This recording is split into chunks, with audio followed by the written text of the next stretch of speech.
Episode 174P continues, ladies and gentlemen, with longtime scribe.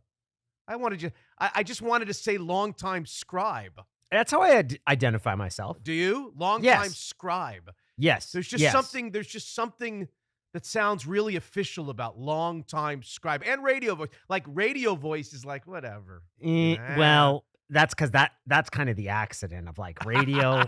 I did it. Don't know if I would say it certainly was not something I sought out to do. And I'm as surprised. I'm not sure if I'm more surprised that I liked it or that people thought, or some people in positions of authority thought I was good at it. I thought you were good at it. Well, that's very nice of you. Thank you. Mitch. But you would say that in general because you're a nice guy. No. I actually, you don't know me very well. No. As soon as you say those sort of things, I've never heard you say really mean stuff. Yeah, I'm a mean guy. So when you came on with me doing the round table, doing the one-off segments, I knew. I wouldn't say that I knew right away. I thought maybe right away it was like this. Mm-hmm. But what I remember is, and if this is if you take offense to this, then I apologize because I don't mean to offend. There's no way you're going to offend. What I remember about you is, and I did it for long enough that people came in and went out. Some people were good at it and parlayed it into something else. Producers parlayed it into host. Other people came in and it didn't work out for them. I remember with you, I was like this, my hand shaking at the beginning, but I also recall that you got much better really quickly, as if almost you went home one day from our studios and you said, I'm going to attack this. I don't know if that was ever a thought in your mind, but you seemed to, like a lot of the writers, a lot of the newspaper guys. I mean, I grew up working with Kornheiser and a lot of the guys back in DC. A lot of the writers are like, no, I'm never going to throw myself into that because these people are second-class citizens and we're writers and they're not smart, these talking heads, and I don't ever really want to be that guy. And then other writers were like, well, I see an opportunity here for me, maybe to make some money, to expand my reach. I want to be good at, if I'm going to do this, I'm going to be good at it. And you struck me as the latter. I definitely was intrigued about a lot of things about the media, just radio. And I thought how much fun it was to interact. I'm an extrovert. I like talking to people. Yeah. I think the thing I liked about the round table and the thing that I appreciated that you wanted people to mix it up. Yes. You didn't want it to be this person talks. Like you wanted people. And I found I drew energy from that. I would not describe myself as the most outgoing person when I was in my teens. And I think that kind of lasted even into early on as a newspaper reporter, that I wasn't the most assertive. Like I was a little, it was always a challenge a little bit for me to push myself to talk more. And really? I got over that on the radio. That's surprising. Yeah. And I would say that like doing radio, realized that I've got more than a little bit of a ham in me. Like You definitely do. Yeah. So that part definitely, but I saw it as something that, hey, this might be fun to do. And I would describe that as more than anything else, that it was fun. You mentioned Kornheiser. One of the things that I remember very early on of working with you is you talked about, because at one point I believe you were the producer for both Tony Kornheiser and James Brown. Is that right? That's correct. And you told me, and you can tell me if I'm butchering this. No, I know what you're going to say, and you're right. Before you because even go. Yeah. You had to get only journalists for Tony Kornheiser. That was all he wanted. If he was going to go out to Seattle, he'll talk to Artie Teal out there. Right. Do not give me any athletes. And James Brown was, I do not want to talk to reporters. I only want to talk to the players. It actually happened. It actually happened on one day in back-to-back meetings before we went on the air, before the radio station went on the air, and the building was literally being built around us. And they had hired this 20-something producer, young 20s producer named Mitch Levy, to handle their midday block of programming. Kornheiser was going to be the host from 10 to 12, and Brown was going to be the host from 12 to 3. And I was going to produce their shows and kind of be their on-air sidekick, do voices, and I did imitations back then and crack jokes and be the guy in the background. And I said, okay, but I don't really know Kornheiser. I don't know Kornheiser. I don't know Brown. These guys were kings. I mean, kings of DC. People may not understand that. James Brown, the guy you see on the pregame show, he was a DeMatha basketball legend who went to Harvard and was drafted by the Atlanta Hawks and then parlayed all of that into this great. He's a local TV legend in D.C. And Kornheiser was Kornheiser. He was the Washington Post. He was the lifestyle section, the syndicated lifestyle column that he would do on Sundays all over the country. People liked him.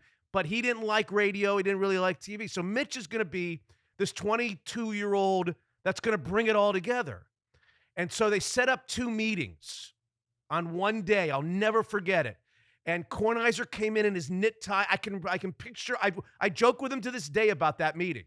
Knit tie. It was like cut at the bottom.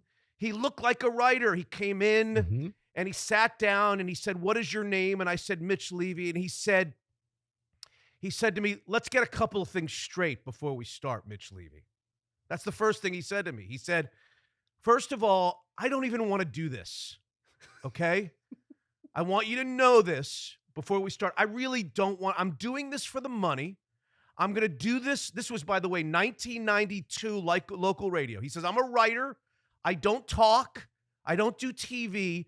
I'm going to do this because I don't make enough money writing, and I'm going to do this until I have enough college tuition for Michael and Elizabeth. And the day that my account has enough money for tuition for those 2 kids, I'm going to quit and you're never going to see me again. I just want you to know this." Whether that's a year from now. By the way, that's 1992. That was 30 years ago, and he's done nothing but this stuff since. That's correct. He then says to me, and this is a long story. I'm sorry you got me started, but he then says to me, "And in terms of guests, this is what we're going to do. You call me at 9 o'clock every night, the night before. Not at 8:55 and not at 9:05. You call me at 9 o'clock, and we'll talk about what guests, and never book an athlete. Don't you ever book an athlete. They have nothing to say. They don't interest me. They don't stimulate me. If you want to get guests, you get me Artie Teal, you get me Litwin, you get me Album, you get me Ryan, you get me my guys. Athletes are persona non grata on it. We don't want athletes on the show." I said, okay. And as a 22-year-old, I'm like, okay, that's going to make my job a lot easier. Yes. And then he says to me, and the last thing is, I don't have numbers. Don't ask me for a phone number. I have no numbers. Okay? I don't have any connections. I don't know anybody. Nobody knows me. I don't have numbers. So this meeting lasts about 30 minutes. He gets up, he shakes my hand, he walks away. I was very clear on where I stood. And then JB came in a 3-piece suit.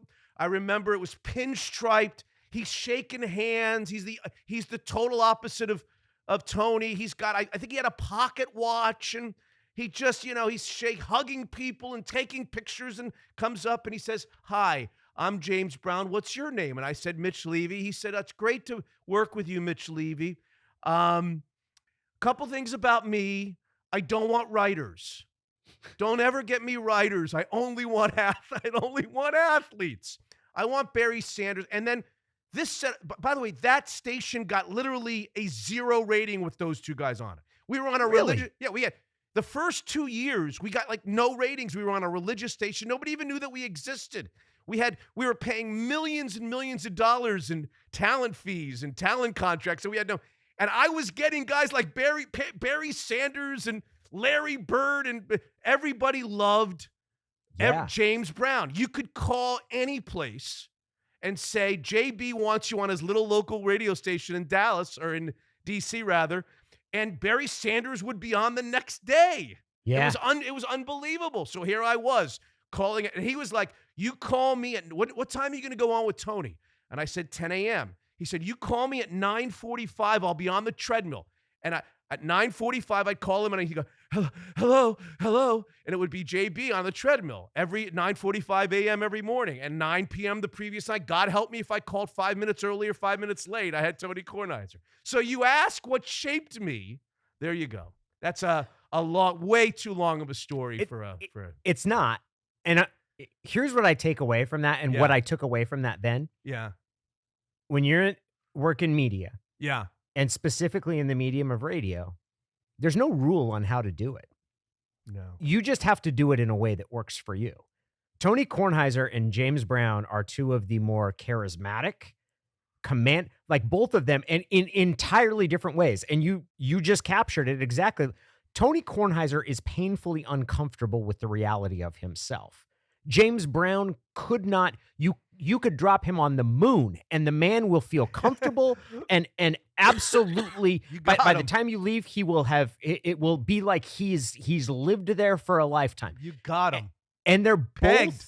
they're both really successful at. Like there is room for you to be yourself, whatever that is in media, which is probably that's the thing that I like the most and have liked the most. And I'll tell you, and it's almost as if you know them really well, because that's exactly right. And that's what and that's what the dichotomy of those two guys taught me. So when I came here from there in 94, 95, the one thing I knew from them was when that microphone goes on, I'm going to be Mitch. Mm-hmm. And people are either going to gravitate to Mitch or they're not. And, Mitch was 27 when I came here. Mitch at 35 was different than Mitch at 27. Mitch at 40 with 2 kids was different than Mitch at 35. And Mitch at 55 or 54 was different than Mitch at whatever it is. And I changed, but every day that I went out on that air on KJR and now on the podcast, I didn't know anything other than just be me. Mm-hmm. And don't try to hide. Don't try to act. Don't try to be something I'm not. Just be me. And if it works, great. And if it doesn't work, you never will go away saying, shit, I just did something that didn't work and I was acting. I wasn't even being myself. You'll have no regrets because you were you and it either worked or it didn't work, right? That's the way I looked at it. 100%. Yeah. And that idea of it not working, I think that's another part of you. People accept authenticity. I honestly believe that. And as long as you're authentic, they'll overlook warts and flaws. I stuttered when I was a kid and had legitimate stage fright over different parts. But when you're authentic, like it, for whatever reason, like, cause you'll hear me stammer and it happens and I'll catch sometimes, but I don't think those little tics are kind of like what make it work for you. It's for two people in a bar. I mean, if two people were in a bar having a conversation, there'd be stammers and uhs and mistakes. And why do radio guys have to be perfect? Or why do TV guys have to be perfect? People kind of associate with imperfect, don't they? Yeah. They relate to imperfect. Nobody relates to perfect. Joe radio voice guy. I don't think so. Anyway. Yeah, it's funny. The point, and I still will always like what started with us talking about considering myself a writer. Like that's what I am most passionate about. But I realized the point that I'd adapted and become like someone who thought in radio terms. It was a TV appearance with Cale Ramaker, who was in town for a little while. It must have been at Cairo 7. And there's an on-screen component where we're talking about something. Do you ever cough randomly? Like, do you ever go into like a little bit of a coughing fit? Oh yeah. All the time. All the time. I feel the tickle in my throat as Cale's talking. And I'm like, I really hope this doesn't become that. And it happened. I had a full coughing fit on live TV. To the point where I had to walk off the Where set. is this video? I need this video. They haven't ever sent me the video. I've got the audio. Oh, I'll have to find the audio. They wouldn't send me the video of it because there was NFL footage playing in the back. I'm not sure that overall, like the explanation they gave me is they couldn't send me the video because I know my face was bright red. But you hear me start to try to go through it, and it's one of those you start to talk and you just can't. Like, and I'm coughing, and Cale says something about like, well, Danny's having some issues here. Let's get him some water. Here, go ahead and take a drink of that. And I take a sip of water, and I start trying to talk again, and I'm coughing again. So I have to completely walk off. Like, I have to walk off the set, and then Cale's like, Danny's having some problems. I think we're gonna go to commercial. And as it started to happen, I was like, this is everybody's nightmare, right? And there was a little bit in me that I was like, this is going to be so funny on the radio show. Like, this is going to be so hilarious to play this because there's nothing I could do. Like, it's not. I It's didn't the try to best. cough. It's what people I will remember. hadn't puffed on 3 heaters before I went on of just trying to like.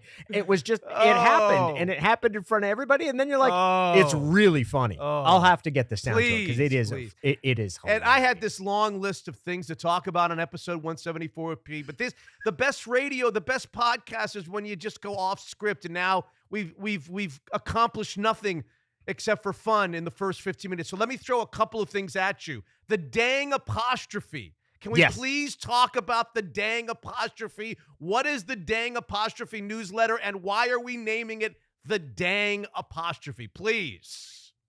The dang apostrophe has been hanging around for my entire life. Hanging around. It is. It just hangs around. Sure it does. And if you have an apostrophe, you're going to know the different challenge, which is you don't just have to spell your last name, but when people are looking it up, you have to give them to alternatives to where they're going to find it because each computer system seems to file it differently. Some pretend it doesn't exist and it's just O-N. Some put it at the very bottom of all the O's. Like you'll get to O'Leary, like you'll get any O that doesn't have an apostrophe. Then at the bottom is all of the O apostrophes. Sometimes it's at the top. My life would have been a lot simpler. I estimate that I've probably spent a good, like, add it all up, like a good week and a half of my life has been spent explaining where my last name might be on their roll call sheet because of the apostrophe. Because of the apostrophe. Yeah. It's a major inconvenience. Like it's not a full on, like it hasn't killed me, but it's like misdemeanor murder. Like it's cost me a week and a half, like just a little bit, just a little. Well, well, if the dang apostrophe was being used, and let's say it was unavailable, might you have gone with the 1L newsletter? Yeah, maybe. That could be a sensitive subject. That throws me for a loop. Every time I type your name on my notes or a search on Twitter or social media, okay, 1L, not just 1L. 1L, right? My father's mother, my grandmother, is one of the sweetest ladies that ever lived. We called her Dearma. She was our Dearma. She had 38 grandchildren. 38 grandchildren. She had 9 kids, 38 grandchildren. When she was in Ireland, she was buying a train ticket, and the ticketing agent gave her grief over the spelling of the last name, where he said only 1L because in Ireland it is 2 L's. And she said, yes, that's how we've spelled it. He goes, a lot of lads have died for that second L. But the dang apostrophe, I decided that's the name of a newsletter. Yeah. That you can sign up for. It's available via Substack. Okay. And I've been sending it out once a week since the change in employment status. I'm going to up it to 2 times a week. And now I am selling there is a subscriber option. Patron option. Yes. So you can become a patron. You can become a patron of Danny O'Neill. You can even become a founder. And in a nod to Mitch's faithful 39 and a half, there is a founders club that you can also join if you would like to support my shenanigans. What do I get if I join the founder? What does it cost me to join the founders club? Well, the founders club is a little more exclusive. The price is going to go up. It's $150. So it's not insignificant, but for the year, here's what you get. $150 for the year? Yeah, for the year. For the year. Okay. Normal subscription is $50 for the year. And you still get everything. You're not going to not get any content. Okay. When you're a founder, you get my everlasting gratitude, though I'm going to be very grateful to everyone that subscribes. You're going to get a t-shirt, which is in the process of being designed for the dang apostrophe. You are going to be consulted. You will be regularly consulted, whether it is issues of import, such as should we spend more time talking about Russell Wilson? Where do we think Russell Wilson is going? There will be a founders poll in which the founding members are consulted. And if the founders ever feel that I've gone off the reservation or need to be reeled in, there will be a way for them to exercise some form of censure over me, because I don't want to be. I want to be held accountable in the same way that a CEO is held accountable to the board, where I will be held accountable. What do they to call the founders. What do they call that guy that ESPN used to have? The ombudsman. Ombudsman. I've never heard that. I had never heard that expression or phrase. Do you want to be the ombudsman? So that's of what the you're dang, kind of talking. the dang apostrophe. Does the dang apostrophe need an ombudsman? Maybe. It depends how reckless I'm going to be. I don't know. I don't know if any of us know exactly where this ride is going to go. But honestly, I've enjoyed writing the newsletter. Well, you do a great job. And it's a fun way to stay in. And basically what I decided is I'd like to make this part of whatever my freelancing business becomes. This I want to be a component of it. Good. So 2 times a week. We get 2 times a week. Tell us real quickly where we go to become either just a newsletter non-subscriber. So there's 3 levels. Non-subscriber, I get 1 a week. Yep. Subscriber at $50 for the year, I get 2 a week. That's and correct. then I can be this fancy schmancy thing with my name on the wall That's for $150. Where do I go to do all this? If you can go to my Twitter account, Okay. the easiest way is to search Substack Danny O'Neill. Substack with 1 L. Substack Danny O'Neill. You search that on Google and it'll come up, and it'll Okay. be the dang apostrophe. Very good. Very good. And you wrote the most recent piece, I think, because I read it. The most recent piece was you'd be better off if you were in a coma for the 8 days after the Seahawks win against the Cardinals in terms of gathering information about what's going to happen next. You'd have been better off being in a coma than reading all this drivel on social media. Yes? I think, and the proposal I had was a magic hammer, which the night that the Seahawks beat the Cardinals, right, that evening, you're struck with a magic hammer. It knocks you unconscious for the next 8 days. There's no long-term or short-term cognitive deficit that comes out of this. It's just a magic hammer. Boop. Go to sleep for 8 days. If you woke up that morning, I think you would have had a better understanding of what was happening with the Seahawks than people like me and That's you true. who spent all last week trying Probably to read true. the tea leaves. Jeremy Fowler says Jeremy maybe John Fowler, Schneider's Chris going to get final Mortensen. say. Because we really didn't, right? We couldn't even agree on what day the meeting was going to be at. And is Jody Allen talking to Pete Carroll via Zoom?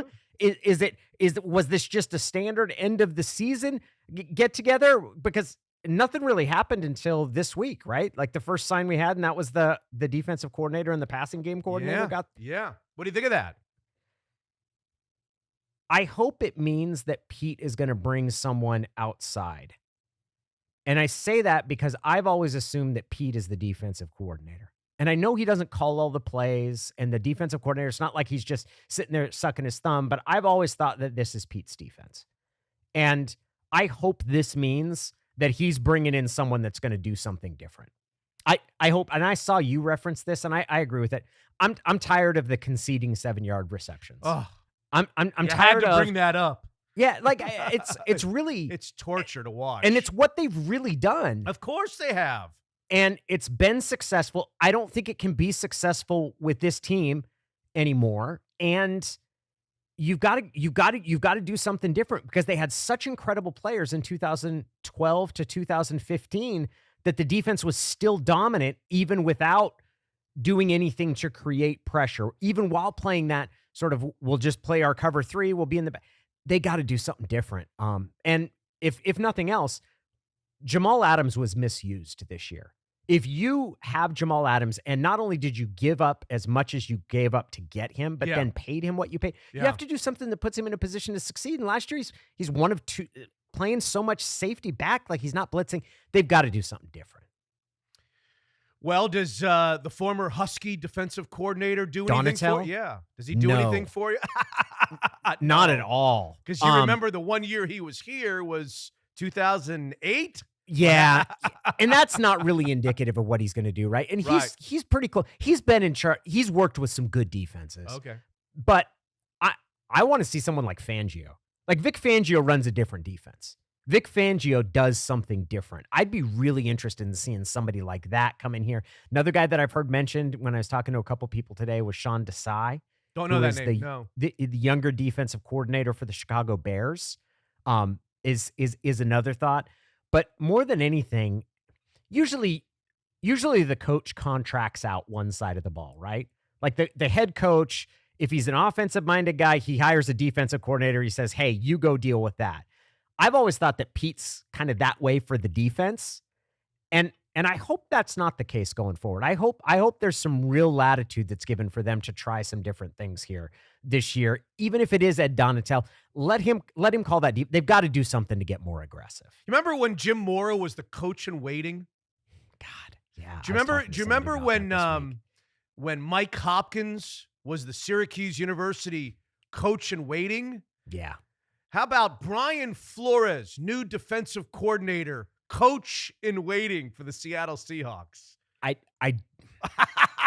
don't think you need to tell him he's the coach. If you tell him he's the coach in waiting, can you just not tell anybody else? And then if you decide you don't want to do that, just don't put him. Like, if you have to promise, I'm intrigued by Flores. Not only because what did you think? I mean, they won 7 of their last 8 games. I guess he was mean to the quarterback. He very mean to the quarterback. Didn't get along with the GM. I don't know if those are bad things. All right. Are those bad things? It depends on the. I think you would agree. There's extremes. It depends on the chasm. How big was the chasm? Was it because Stephen Ross clearly saw that they won 7 of their last 8 games or 8 of the last 9, and he was very. What's the word I was looking at? Familiar? What? Yes. Intimate. Yeah. Intimately familiar. He was intimately familiar. Sorry, I just had COVID. I got that brain fog going. Yeah. He was intimately familiar with what was going on in the building. And so when he took a look at it, he's a bright guy. He's a fantastically not a great owner, but he's a fantastically successful business guy and real estate guy in New York and University of Michigan guy. He knew what was going on. He saw what was going on behind closed doors, and he did not like it. Yeah. He did not like it. He didn't think that it was an environment that could succeed long term. And I just would say, without being in there and knowing what he knew, I just have to sit back and say, okay, I'm not a Stephen Ross guy, but I liked the product that Brian Flores gave me as a Dolphins fan the last 8 weeks of the year. I liked the offense. I love the attacking defense, but I got to believe something was haywire in that building if they're going to fire the guy after winning 7 of the last 8 or 8 of the last 9 or whatever it was. Yeah. The 2 things that I would say to that, and this would be I'm not saying, hey, Brian Flores is that. These would be the 2 things that I would say, though. I think Seattle could use somebody that's a little meaner. Like, with all of the happy, fun times, sunshine, coach double rainbow stuff, like maybe getting a guy who's a little bit of an ass in there might not be the worst work thing with in the Pete Carroll, though. Yeah, it probably won't go along. It didn't work with Jeremy. Hey, listen, before we go on episode 1, and I have enjoyed 174P. I say this every week. I enjoy our visits as much as anything in my entire week, especially when I'm able to get out of bed and actually talk to you. I'm glad you're up and about. I threw the poll up on Twitter. It was probably, looking for a little attention. I'll admit that, but I've been thinking a lot about Russell Wilson and what's going to happen here the next couple of years. And I've been watching what they're saying in New York a little bit, those that cover the Giants. Yeah, and I happen to know that we all know that Sierra wouldn't mind living in New York. And so that the Giants probably would be on a short list that he would okay. So I put all that together. I said, look, it's a Wednesday. I'm out of bed. I don't have COVID anymore. I tested negative today. Let me throw it out there, a little poll. And the poll read very simply, if the Giants called you and offered 5 overall this year, in this year's draft, 7 overall in this year's draft, their number 1 pick or first-round pick in next year's 23 draft, and Daniel Brown for Russell Wilson at this stage of his career, you would say what? And there's been a pretty good buzz amongst the poll. We got a couple of thousand voters real quickly.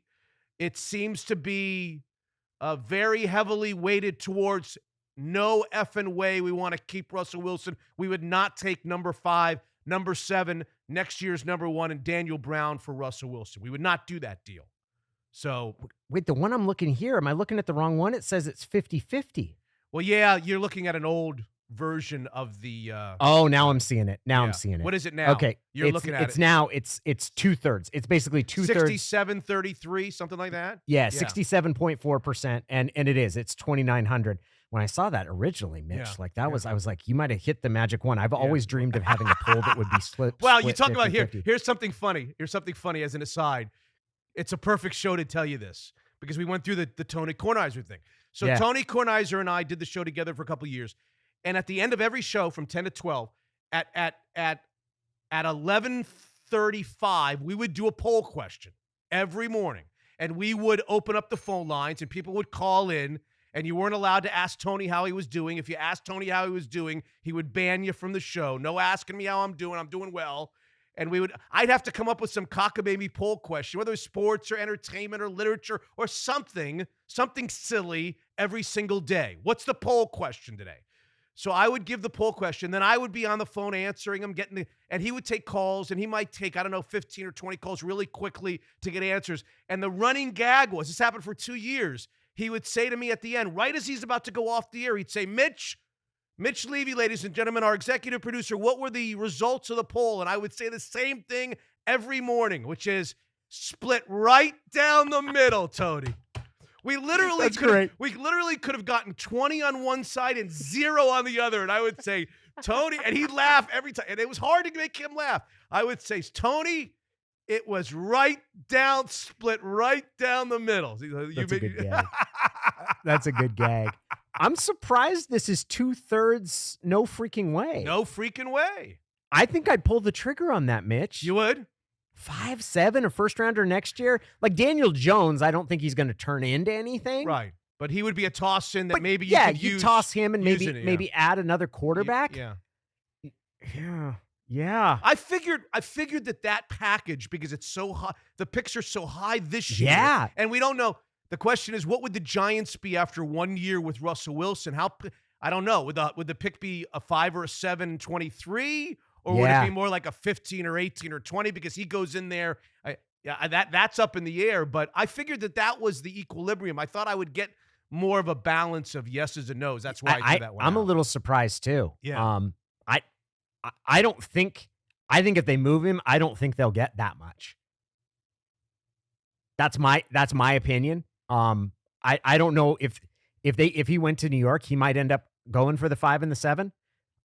They'd probably be pretty adamant about that. And maybe it won't. Maybe they'll be able to work everything out. I think we got a long way to go here to see exactly how much turbulence is going to be created by number 3 in this offseason without him coming out and saying, I want to be traded. So let me throw this at you before we go. One of the reasons I put that poll up there is because I was kind of setting up what I'm going to do on our next big Monday podcast, episode 175, which is I was going to respond, and I didn't give my opinion. I don't know what I would do. Mm-hmm. I'd be on the fence on that one. That's why I put that poll up there. But I was setting up the opportunity to talk to the people who said no effing way. Now, I thought it would be closer to 50-50. As it turns out, I'm talking to about 70% at this point when I respond to them. And here's my response to them. If you say no, which may be the right thing to do, maybe the appropriate thing is to say no to that deal. But if you say no to that deal, aren't you essentially saying, okay, we're willing in a year from now or 6 months from now to give Russell Wilson whatever he wants. He's going to want $40 million a year starting salary for the next 4 or 6. The Russell Wilson that we watched this year and in the last half of last year has 2 years left on his contract. If you say no to such a deal, then what you're really saying is we believe that Russell Wilson will help us win Super Bowls at $40 or $45 million a year for the next 4 or 5 or 6 years. That's the first thing that I would say, which is a dangerous thing. And then the second thing I would say is, what if you turn a deal like this away now, and in a year from now, when he's 1 year left from the end of his contract, and they've just gone, let's say, 9-8, he's played better, he was healthier, but they were a 9-8 football team, and now he's in the offseason 1 year from the end of his contract, and now he truly does say to the organization, I don't want to play here the final year. And you've turned this deal. There's no way, I think we all can agree, a year from now, they're going to get anything like that with 1 year left on his contract, right? I would agree with you. Okay, Yeah. so what I was going to say is, what I'm saying in a long-winded way is, I wanted to talk to the people who say no, not saying that they're wrong, but I want to talk to the people who are saying no. You're ready to give this guy $40 million $45 million a year for 4 more years after these 2 years are up at age, what, 35, 36, 37, 38, presumably with his legs not nearly what they were, right? Those are big stakes. I would go beyond that, Mitch, because you're right about the monetary part. Aren't you also saying that basically you're going to fire the coach next year if that happens? Right? Like if you're turning this down now, I agree with everything that you just laid out. I don't think you're going to get offered as much next offseason. And you're basically saying we're willing to give Russ whatever he wants. But you're also, because the challenge that I see is, how are you going to be better next year? How are you going to be better? You're bringing back the coach. You're bringing back the GM. You're going to change your defensive coordinator, which I think should help. Right. You've got some good young players. You don't have a first-round pick. How are you going to be better next year? And if you don't think you're going to be better, well, what are you going to do when you get to this place next year? Are you then going to say, okay, Russ, we'll give you whatever you want monetarily and fire the coach and get a new, and maybe the answer is, and that person will say, yes, that's what I want. I think Russell is the one that I will put all my eggs in his basket as opposed to the coach. But yeah, I'm surprised that it is 2/3 are saying, no, I wouldn't consider that. Ladies and gentlemen, there he is, my friend Danny O'Neil. Great to have him aboard. Don't forget Danny O'Neil Substack, right? Yes. If you I'll want come up with a better handle, a better way to get there next time. Okay. You promise? I do. Okay. Become a subscriber, become a patron, become a founder, become something of Danny O'Neil's episode 174P. Thank you, Danny. Thank you very much. Thanks, Mitch. I'm glad you're feeling better. I'm feeling better, and it's in the books.